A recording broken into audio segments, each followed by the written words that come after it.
Hey, this is Greg McAfee, and welcome to the Greg McAfee Show. Now let's get started.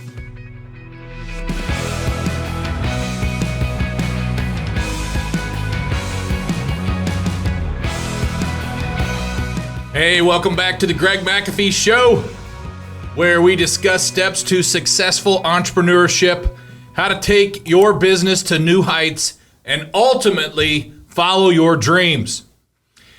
Today we're going to be talking about great is the enemy of good. You might have heard it different ways, and we're going to talk about that today. But we're going to talk about why great is the enemy of good in our home service businesses. Okay? So one of my favorite books, which I've talked about several times in this podcast, is Jim Collins' book, Good to Great. We'll put it up there on the screen just in case you've never read it. I recommend reading it. It's an older book, but it still applies today. And Jim says many times throughout the book, so he says that the enemy of great is good. And I'm here to talk about that the enemy of good is great. Okay? He believes that the heart of a truly great company is corporate culture that promotes disciplined people to behave in a manner towards greatness. And I totally agree. I can't argue that. I believe that great in many ways can be the enemy of good. Now let's discuss. Great is the enemy of good is like a maxim or a precept, which means insistence on perfection often prevents implementation of good improvements. So great is the enemy to good is often used to describe how people can get caught up in making things perfect, as a result, never getting anything done. And there's many examples to that. I've coached different entrepreneurs who their greatest weakness was hiring people. And it wasn't because they couldn't find people. It was because they couldn't find people who did things their way. They were a perfection, and they expected everything done great. And they couldn't, if they did find someone that met their qualifications, they couldn't keep them because there was so much pressure on them to be like them, like the entrepreneur, like the founder, the owner, and they would quit. No one could do it as good as them. And it just caused a lot of problems. And it still causes problems today. A guy who is no longer with us on this earth that I talk about a lot is John D. Rockefeller. And John D. Rockefeller also said, don't be afraid to give up the good to go for the great. He believed that the truly ambitious among us have a distaste for comfort. And he believed that the truly ambitious would never settle for good enough because they know that good enough turns into just okay after a while. And again, I totally agree with him. We should never settle for good enough if it's going to lead us to a slippery slope of being just okay. Because just okay, I didn't grow my business for 33 years on just being okay. I've always shot for the stars. I've always aimed for excellence. But I've learned that great can be the enemy of good. And I'm going to tell you why here in a little bit. You're going to learn in your business that can be the case. So, the challenge in our line of work is we can't be great all the time. And here's why. Most of us employ many people. And I have many people touching things. And I can have the best of training programs. And we can have soft skills. We can have hard skills. We can go over the McAfee way of how we do things. Every company has their way, by the way. Every company has their way. I put it down on a card. And the McAfee way is maintaining integrity, taking care of people, demonstrating culture, give consistency to everyone, be growing and learning and innovative, and make wise decisions as a team. That's the McAfee way. And everything we do is tied back to that McAfee way. Training tied back to that McAfee way. Doing business tied back to that McAfee way. Even in our reviews, tied back to the McAfee way. How did you do at these things? And they're rated. And for a while, we gave a bonus increase if everything was extremely high on the McAfee way card. I say for a while because I haven't been touching that in a while, and I don't know if we truly do it, so I can't say we still do it. Okay. We can get caught up in trying to get the great out of our team, but we the team can't be great in all that we do. So a lot of times good is good enough. Good is good enough. Now let me give you an example here. In my real world, in your real world, I like examples. So if this helps you, let me know. Leave a note. Text me. There's a message place right there below. Leave me a note. Tell me how we're doing. You know, I have people all the time say, "Thanks for all you do. I'd like to meet you someday." But let me know how these podcasts go for you. Are you learning anything from them? All right, here's my example. If we had a service technician who was average at generating leads, and their leads provided for the whole month came to $130,000 in installations, and they had generated $35,000 from service repairs, which equates to $165,000 total for the month, and they only had 1 to 1.5% recall volume. And then we have a service technician who was great at producing leads, and they averaged $350,000 in installations per month and $50,000 in service repairs, which equates to $400,000 versus $165,000. Now, $400,000 total, but this technician had a 4 to 5% recall volume.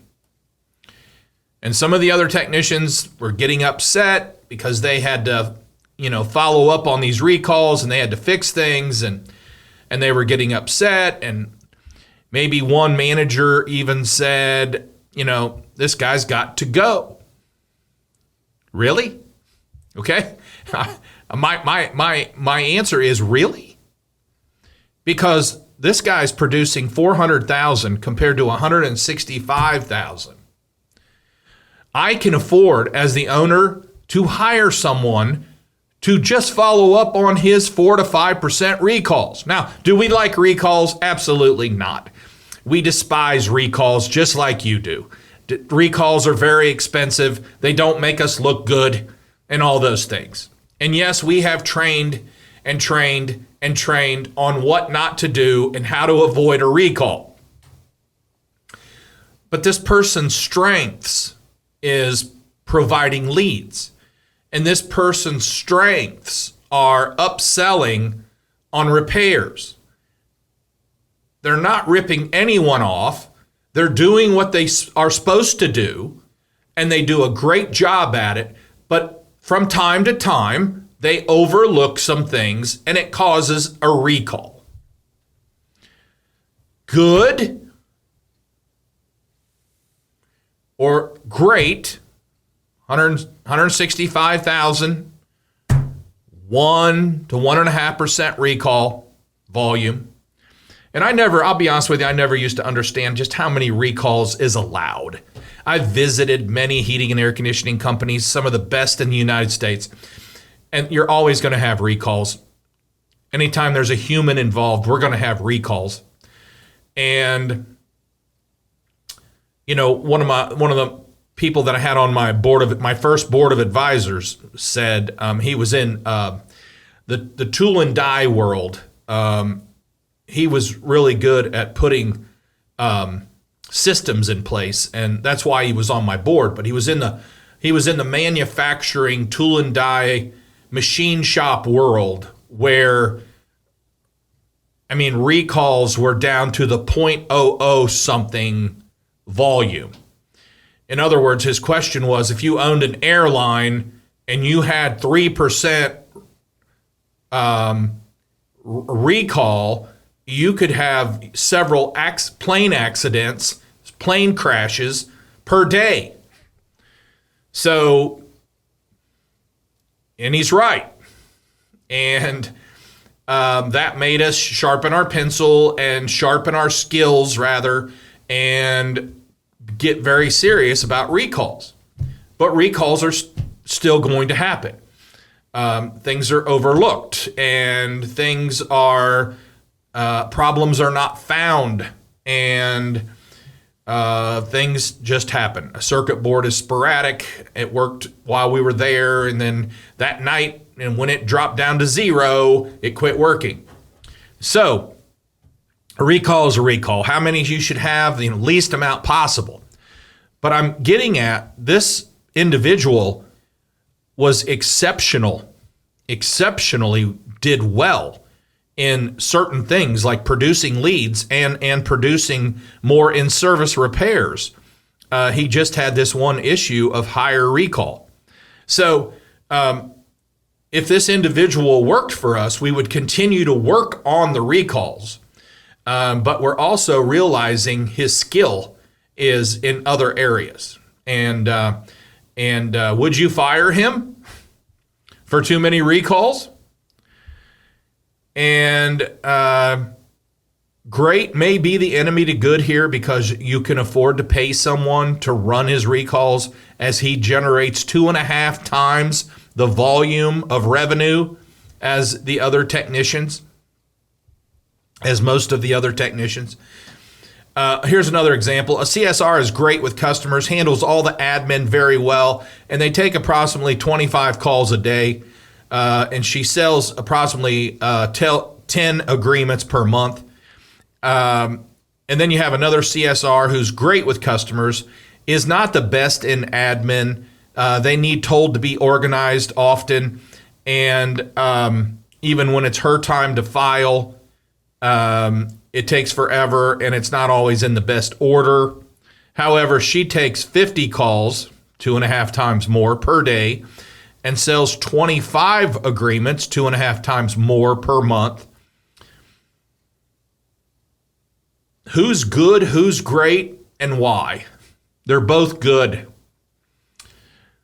The one that has issues in admin, that's just not her expertise. The one who has more recalls may not be the top of the line, top-notch technician, may not be as good at troubleshooting, but their skill is in upselling and providing leads, which, if anyone is in the business, knows that's what you must have to excel and stay in business. So this CSR, remember, good is the bedrock to which great is built. You may also have a problem with knowing the strengths and weaknesses of your team. Because if we had a CSR who was like that, we would never expect them to file very often or do admin work. We would put them in the position to succeed and answer phone calls and upsell over the phone. That's what they do best. And the other person, we might expect them to do more admin work. They're extremely well at it, extremely well at filing, and okay at taking phone calls and selling agreements. Okay? So good is the bedrock to which great is built. You may, and by the way, all four of these employees are solid employees. In my eyes, they're all solid employees. None of them are great because great is a destination and good is the journey to get there. And excuse me, if they're all in the right seat, I don't think they are. Like I said, if you read The Good to Great, Jim Collins talks about getting everybody on the bus and then getting them in the right seat. Instead of pushing yourself and your company to the impossible of sometimes great and getting nowhere except good. Keep doing good well. Keep getting better. Good can get you to great if you know your team and and they know their expectations and what they should be doing. Good will get you to great. And don't leave here, don't shut this podcast off thinking Greg McAfee does not believe in doing things great. You better believe I do. And if you've ever worked for me, you know I do. But there are times where great is the enemy to good. And good is solid and acceptable. We had a technician one time, and we do encourage our technicians to upsell and offer things that customers don't even know they need. Remember, Henry Ford said, if I would have asked the customer what they needed, they would have said a faster horse. So sometimes you have to offer customers what they don't know they need. And we do that. That's what we train people to do that. And how to ask and when to ask and how to say things and all that kind of stuff.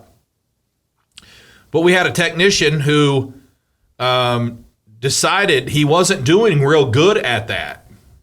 And we suggested some things like, what do you really believe in out of all these things we have to offer? And if you're in the heating and air conditioning business, you know you have air purifiers and air cleaners and humidifiers and dehumidifiers and carbon monoxide detectors. And at McAfee, we have low-level carbon monoxide detectors, which go off at 10 parts per million instead of 100 or 150 sometimes. And yes, they're more expensive, but when do you want, if you have a child or an elderly person at home, when do you want to know you have carbon monoxide in the house? As soon as possible. So low-level carbon monoxide detectors are great. We believe in them and we sell them, and we have for 10 years. Okay, so we had a technician who just wasn't doing well at upselling.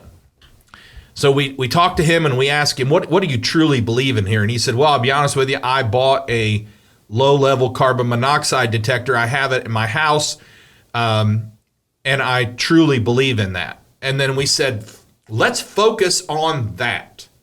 What if you tell everyone that you have one of these in your house, and this is why you do, and this is why you believe in it, and this is why you're passionate about it. Let's see what happens. And he went from, this was in the winter time when we started this, of course, and in winter time in Ohio, it can get cold.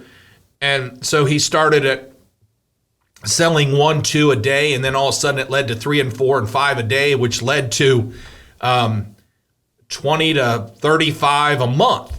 And he excelled, and he beat everyone. He was selling somewhere between 10 and 15 times more. But do you think we got on him for not selling humidifiers or not selling dehumidifiers or not selling air purifiers? No.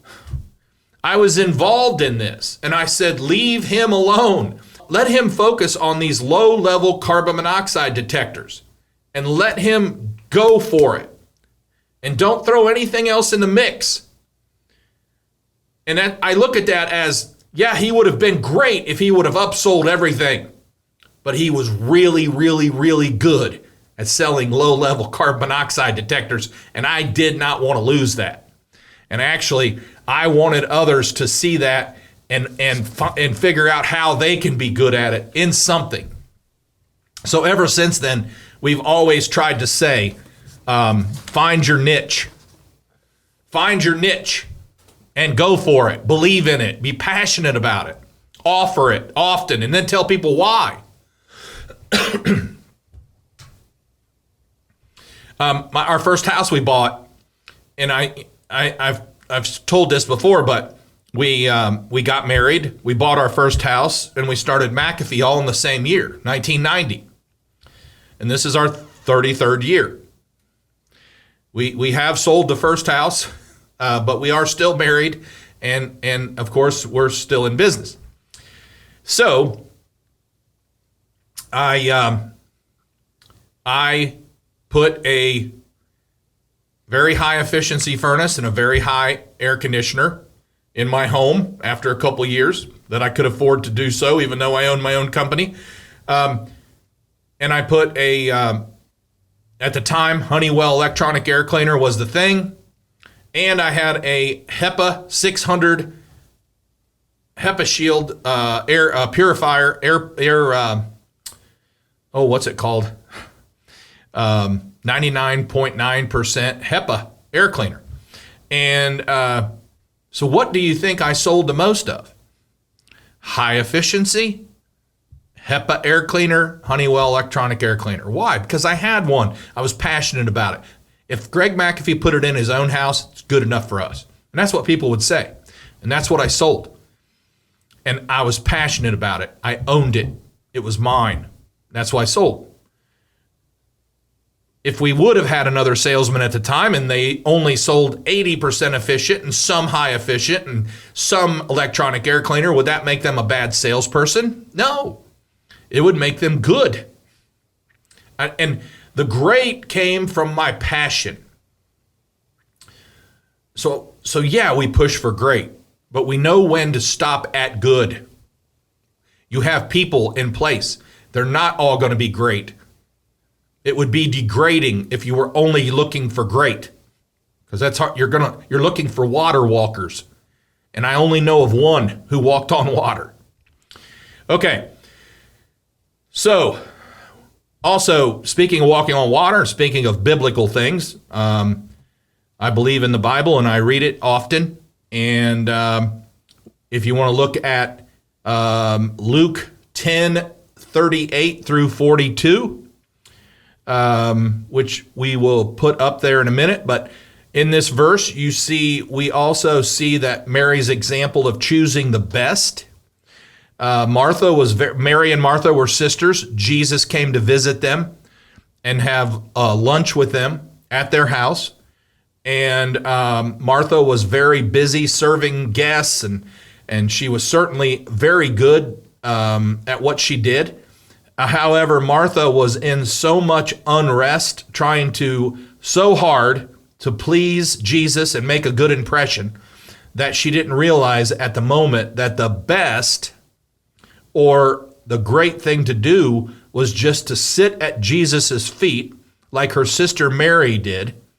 And Mary understood that she needed to hear what Jesus said and used that opportunity to sit and listen, which was good. It was actually great. For us, the more we hear from Jesus, the more we read the Word, the more we stay on our knees, it's good to great. It becomes great. And it will pay off in the end. But while we're on this earth, it is a good to great thing to do. Another bit, and that's Luke 10:38 through 42. We'll put it up there for a minute.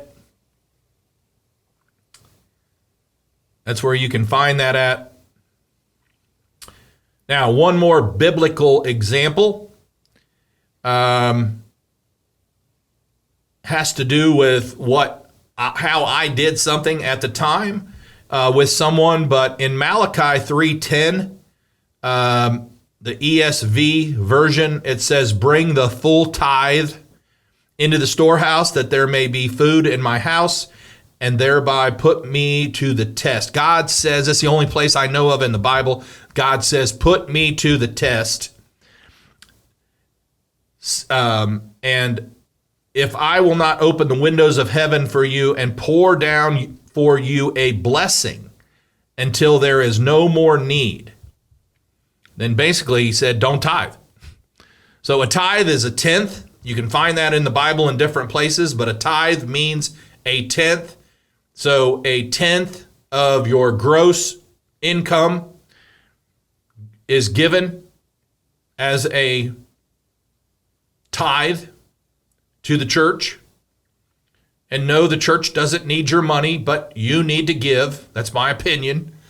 So in Malachi, God puts us to a test and says, bring your full tithe, your full 10% into my storehouse, which is the church, that there may be food in my house, and thereby put me to the test, says the Lord, if I will not open the windows of heaven and pour out a blessing that you can't believe.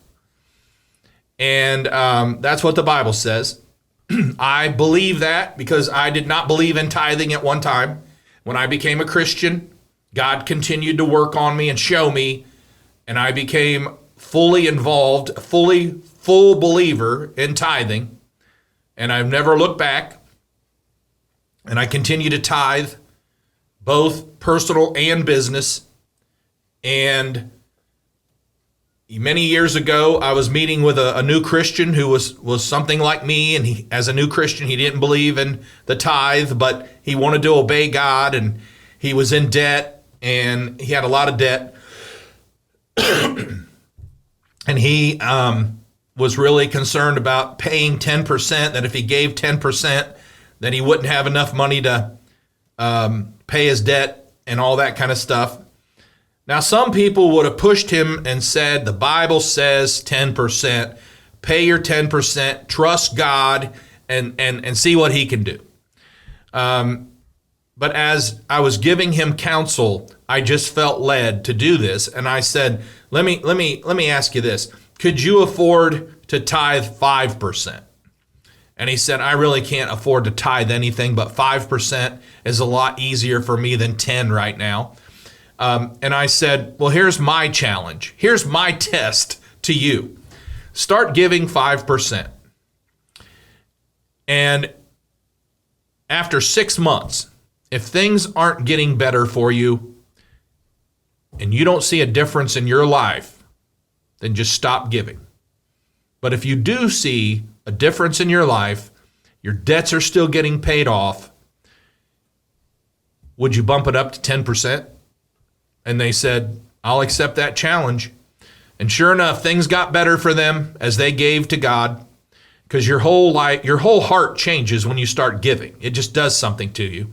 And he started seeing a difference in his life. He didn't miss any payments, still had food on the table.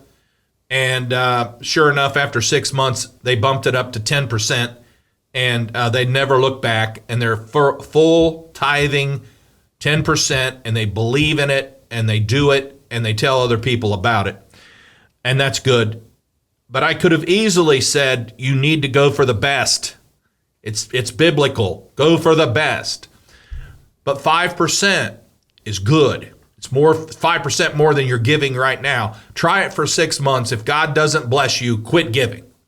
Because I just know how God works. And he blesses people who are willing to give, and they believe in what they're doing. And for him, he just needed to trust God And when he found out that he didn't miss the 5%, and he could give 10% and not miss it, and actually have more money, because it's been proven that it made a whole difference in his life and his family's life, and probably generations will be changed because of him.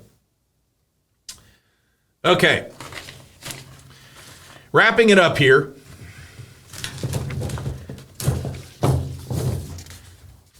I had an installer years ago who was an extreme perfectionist, and he was with me 10 years.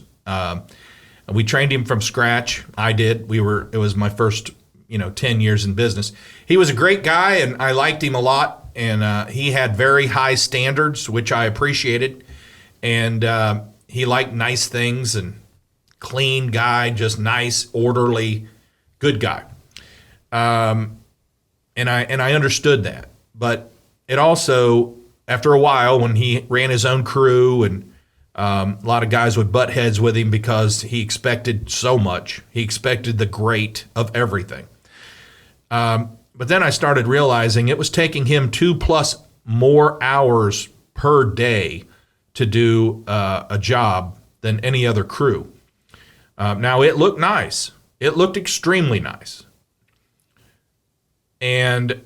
But the other jobs looked extremely good, and they both performed the same way.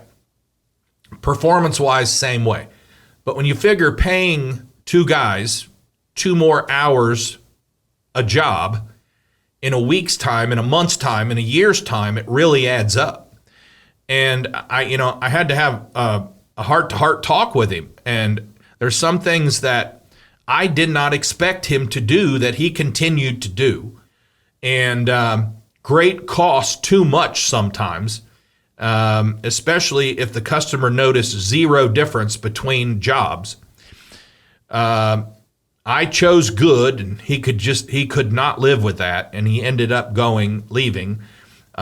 He had several jobs. He never found a place that he just really fit in because of his extreme perfection attitude. Sometimes good is good. And